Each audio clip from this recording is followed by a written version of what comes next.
tere mu kuulajad, mina olen Janne, ma olen kaksikhinge alkeemik ja holistiline tervendaja. Ja selles videos ma toon välja 5-6 punkti, kuidas erineb siis kaksikhing, kaksikleek teisest sidemest. Tihtipeale seda teist sidet, millega sassi aetakse, kaksikhing, on siis niinimetatud karmaline side.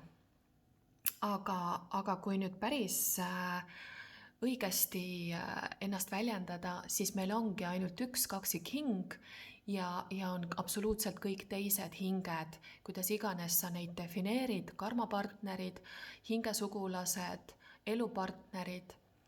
Ja siis on üks meiega identne teine mina, keda siis nimetatakse rahvakeeli kaksikhingeks. Ja kuidas sa tead, et sul üldse tegemist on kaksikhingega? Sa ei teagi, sa ei tea seda. Ja sa ei pea seda teadma kuni sinnamaani, kui sul toimub hingeaktivatsioon. Ja hingeaktivatsioon juhtub siis, kui te lähete lahku sellest inimesest, kes siis osutub sinu kaksikhingeks. Ja lahkumineku järel teie polaarsed vastand pluss ja miinus energiad kulmineeruvad ja käivitavad ego surma ja algab siis see hullumeelne Ameerika mägede laadne tõmbumise, tõukumise lõputu tsükkel, kuhu siis enamus kaksikhinged jäävad kinni ja kust sageli siis edasi ei jõuta.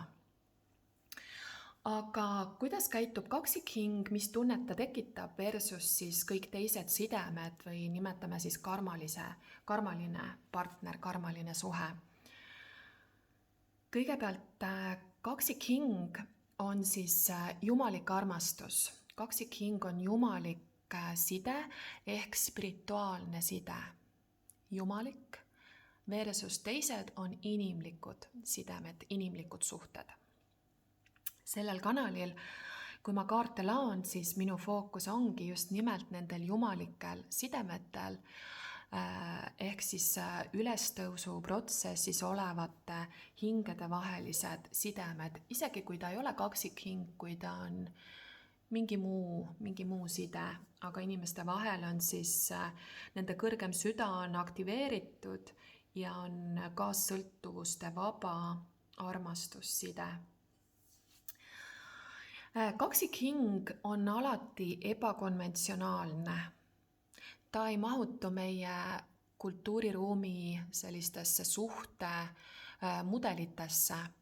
Nii et väga võimalik, et kas te ei olegi sinu kaksikhingega, te ei ole paar, te ei ole defineeritav suhe, võib-olla te ei ole kunagi kurameerinud või siis vastupidi, te olete terve elu või väga pika aja olete kurameerinud, aga see suhe on defineerimiseks nagu võimatu on seda defineerida. Kõik teised suhted, sinu karmaside on traditsiooniline, nii nagu asjad käivad.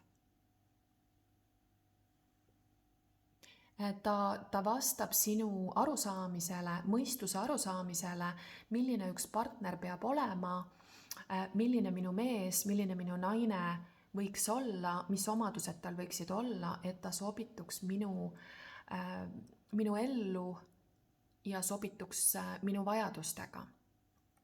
Aga kaksikleek ei vasta nendele vajadustele, kaksikleek on ebakonventsionaalne.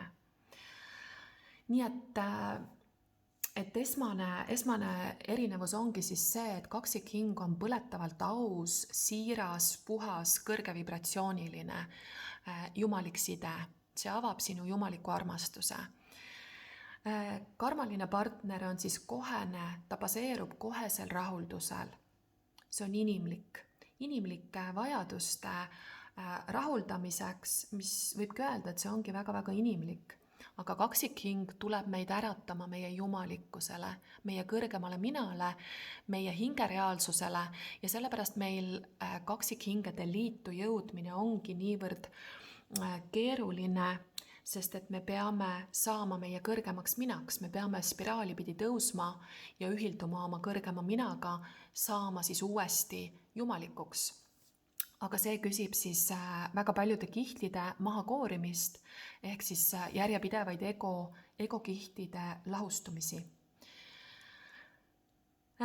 Teine punkt, sinu ajend.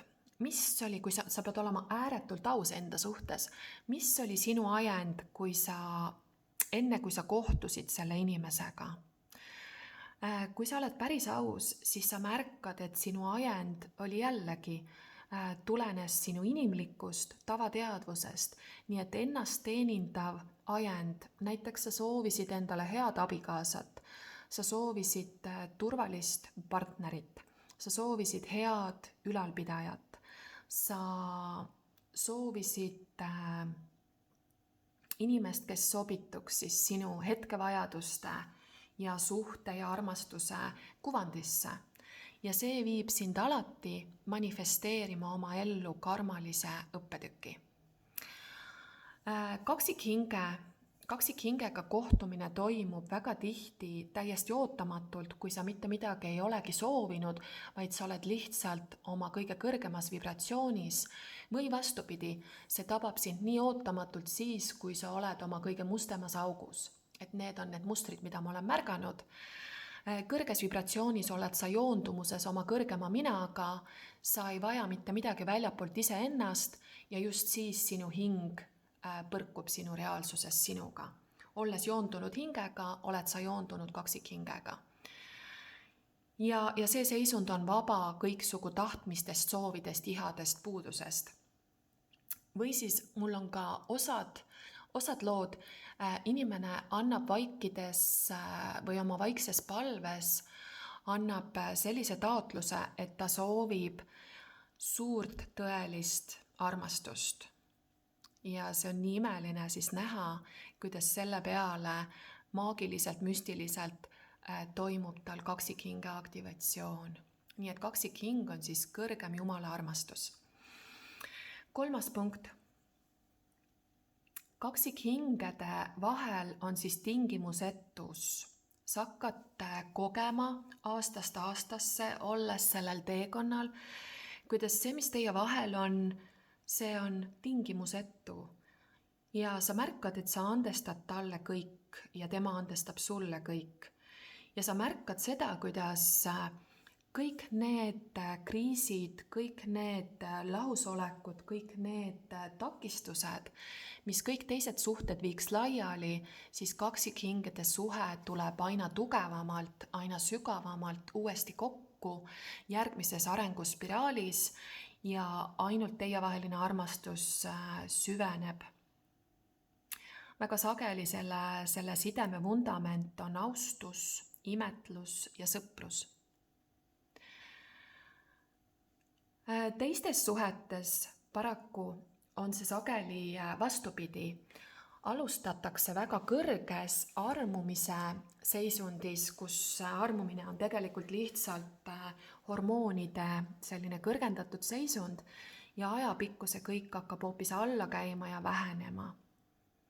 Kaksikhingega siis ajapikku läheb kogu aeg aina sügavamaks, aina paremaks, sealhulgas ka intiimsus, et see on üsna vapustav. Jah, ma garanteerin, selline side on olemas, mis hoolimata siis mitmekümnest aastast läheb kogu aeg aina paremaks. Aga teistes suhetes siis hakkab alla käima, et alguses armumise ajal on tipphetked ära ja see on sellepärast, et ta ikkagi me teenindame oma kohest vajadust, kohest rahuldust. Need suhted baseeruvad ihal ja külgetõmbel. Ja kui see hakkab otsa saama, siis hakkab selguma, et tegelikult meie vahel ei olegi joondumust. Joondumust ehk meie tuumade samasust. Tuumas ei ole joondumust. Ja siis juhtub see, kõikide universumi ja loodusreeglite kohaselt, et kui kahel elemendil ei ole joondumust, siis universum hakkab neid laiali juhatama, laiali paiskama. 4. punkt. Kaksikhing soosib sinu iseseisvumist ja sinu täielikku terviklikkust. Ja fakt on see, et enne nad füüsilises reaalsuses kokku ei saagi tulla ja kokku ei saa jääda, kuni kumbki pool on täielikult vaba kaassõltuvusest ehk täielikult terviklik, täitunud ja joondumuses oma kõrgema minaga. Senikaua siis käibki see tõmbumise, tõukumise kaksikhinge protsess. Karmaline side baseerub kaassõltuvusel. Selles ei ole midagi vale, sest kogu inimkond, kogu kollektiiv siin 3D tasandil, kus me elame, meie senise teadvuse tasandi juures, ongi absoluutselt kõik suhted, meil ongi kaassõltuvus tasandil ja alles sinu kaksikhinge aktivatsioon on siis esimene aste ülestõusus, kus sa liigud väljuma kaassõltuvusest ja hirmuparadigmast välja. Nii et kaksikhinge aktivatsioon on vajalik, et üldse saaks alata ülestõusu esimene tasand. Nii et teised karmaline suhe siis baseerub kaassõltuvusel ja rollidel. Seal võib olla siis see tugev hirm, et mina teen seda, sina teed teist asja ja parem kui me väga palju meie kõnelemata või kõneletud reeglitest, rollidest eemale ei kasva, ei arene, sellepärast et siin on hirm transformatsiooni, hirm muutuse ees, mis on siis see allolev motivatsioon. Aga kaksikhing nõuab ja küsib sult täielikku suveräänsust, et üldse tõmmata oma kõrgem mina ja säilitada teda endaga liidus. 5. punkt. Kaksikhingega toimub spirituaalne ärkamine ja algab ülestõusu protsess. Spirituaalne ärkamine on ärkamine vaimule ja mingil momendil sinu spirituaalse ärkamise ülestõusu käigus toimub kundaliini aktivatsioon. See on omane kaksikhingega kohtumisele. Seega sa hakkad ärkama metafüüsilistele ja müstilistele kogemustele. Kaksikhinge side vapustabki sind nii väga, sest sa järsku ärkad sellele mõistusele, arusaamatule, sa ärkad hingereaalsusele, spirituaalsele reaalsusele ja sa hakkad järjepidevalt kogema müstilisi kogemusi. Karmalises suhtes on tegemist siis maise, praktilise suhtega, mis allub siis mõistuse, intellekti ja loogika reeglitele, eks ole, nii nagu meie suhted on, nagu psühholoogid ja suhteterapeudid räägivad suhetest. Nii et siin võib olla ka sellist läbi mentaalkeha, sa üritad suunata ja juhtida seda suhet või siis võib olla püüd koos kasvada. Erinevalt kaksikhingest, kus sa mitte midagi ei püüa ja mitte midagi ei tee läbi mõistuse, vaid see kõik on metafüüsiline, müstiline kogemus, kuidas te liigute koos nagu üks ühik, sõltumata vahemaast, te olete üks hing ja mida sina mõtled, seda mõtleb tema, mis spirituaalsed läbimurded toimuvad sinuga, toimuvad samal ajal temaga, nii et kaksikhing liigub kui üks punt, samas kui kõik teised suhted on tegemist kahe eraldiseisva hingega, kes siis läbi mentaalkeha suhestuvad. 6. punkt. Kaksikhinges teie tuum on sama. Kaksikhinge protsess käivitab sinu ühtsusteadvuse suunda liikumise. Ja tuumas kaksikhingega teil on samad väärtused, samad elusoovid, samad eelistused. Nii et kui sa kaevad väga-väga sügavale, siis sa leiad, et hoolimata teie iseloomude ja isiksuse erinevustele, sest iseloomu tasandil te olete polaarsed vastandid, siis tuumas olete te üks. Tuumas on teil samad elusoovid ja samad eelistused. Ja karmalises sidemes olete te erinevad hinged ja teie tuumikud ei ole üks ja sama, ei ole samad. Et tegemist on erineva hingega. Ja viimane punkt siis, kaksikhing, ta ei tee sulle mitte iialgi tahtlikult midagi halba või liiga. Kõik see valu, mis kaksikhinge teekonnal on ja tekib, on tegelikult kommunikatsioonihäired ja oskamatus iseennast armastada ja joonduda oma kõrgema minaga. See tuleneb kõik sinu enda kaassõltuvusest ja madalamast minast, see valu. Mitte sinu kaksikhing ei tee seda sulle. Sinu kaksikhing soovib sulle alati kõige kõrgemat hüvangut sulle, aga füüsilises reaalsuses see näeb välja selliselt, et ta lükkab sind eemale, ta lükkab sind kasvama, arenema ja võimalik, et te olete lahus praegu sellepärast, et sa ei ole veel astunud oma hingemissiooni või et sa ei ole ellu viinud veel mingit oma eluplaani, mingit oma unistust, midagi, mida su hing tuli siia ära tegema ja sinu kõrgem mina ei saa enne kokku tulla, kui sa oled selle ära teinud. Nii et kaksikhing soovib sulle sinu kõrgemat arengut, samas kui inimlik maine, karmaline side võib oma tuumas olla isekas, ennast teenindav, ta teadmatult võtab sinult väärtust, sest ta on sügavalt kaassõltuvuslik. Teisest otsitakse, nõutakse, küsitakse ja ihaldatakse seda, mida ma iseendas ei ole veel avastanud, avanud, transformeerinud, nii et see on kaassõltuvuslik. Karmaline partner tegelikult ei hooli sinust, ta tegelikult ei armasta sind, vaid talle sobib see, kuidas sina sobid tema pilti. Karmalistes sidemetes meie südamekeskused ei ole aktiveeritud ja seetõttu käib vastastikku üksteiselt väärtuse võtmine ja tarbimine. Ja selle kohta ma ütleks niimoodi, et enne meie spirituaalset ärkamist on kõik inimsuhted parasiitlikud ja alles siis, kui toimub meie valguskeha aktivatsioon, mis siis toimub kaksikleegi aktivatsiooniga, meie kõrgem süda saab aktiveeritud, alles siis oleme me võimelised, hakkame me õppima armastust, eks ole.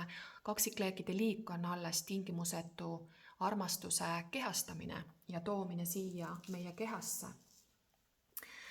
Ma loodan, et tõin teile natuke selgust juurde, kui teil oli kahtlusi, kes on karmaline ja kes on kaksikhinge side. Aga kohtume järgmistes videotes.